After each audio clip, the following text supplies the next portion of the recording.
When reality TV met reality crime. Ladies and gentlemen, today we examine what criminologists now call the Zimmer frame caper, a case study that fundamentally challenged our assumptions about criminal demographics, operational planning, and the surprising effectiveness of Medicare age malefactors. October 3, 2016. Paris. The fashion capital becomes the backdrop for what can only be described as Geriatric's 11. Now, class, let's establish our parameters. The target, Kimberly Kardashian West, reality television magnate, temporarily residing at Hôtel de Portales. The perpetrators, 5 French gentlemen with a combined age of 335 years.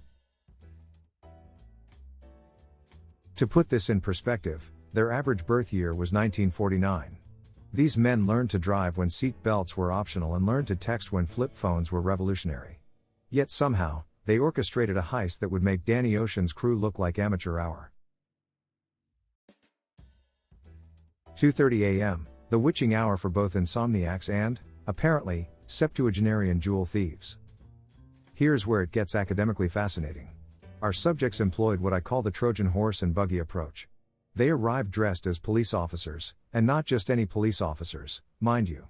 They had badges, uniforms, the full theatrical production. Picture this. 5 men who probably remember when de Gaulle was president, shuffling up to a luxury hotel at 2:30 a.m., claiming to be investigating a bicycle theft. The concierge, bless his trusting soul, let them in. Now, here's the brilliant part, they took the elevator.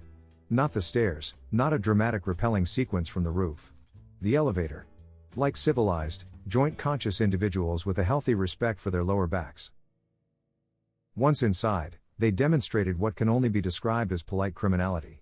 They restrained Ms. Kardashian with zip ties, but apologetically, one imagines. They secured her in the bathroom, for her own safety, they later claimed. Very considerate kidnappers, these gentlemen. They then proceeded to collect approximately $10 million worth of jewelry with the methodical precision of men who've spent decades organizing their pill dispensers. No smashing, no chaos, just careful, deliberate theft. The psychological profile here is remarkable. These weren't desperate men driven by poverty. One owned multiple properties. Another had a comfortable pension. This was, quite literally, crime as a hobby.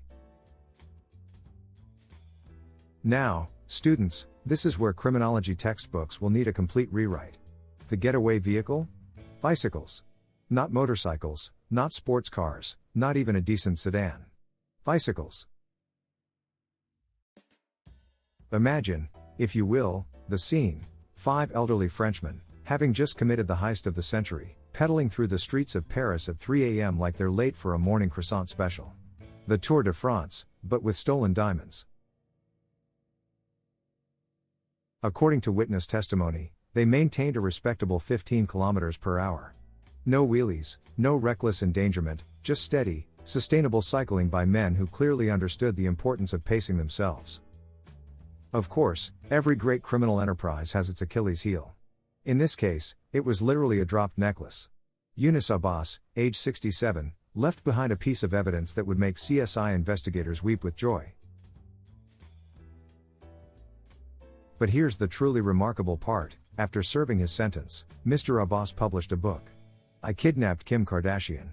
Not how to plan the perfect heist or memoirs of a reformed criminal. No, he went straight for the celebrity angle. Marketing genius or shameless opportunist? I'll let you decide.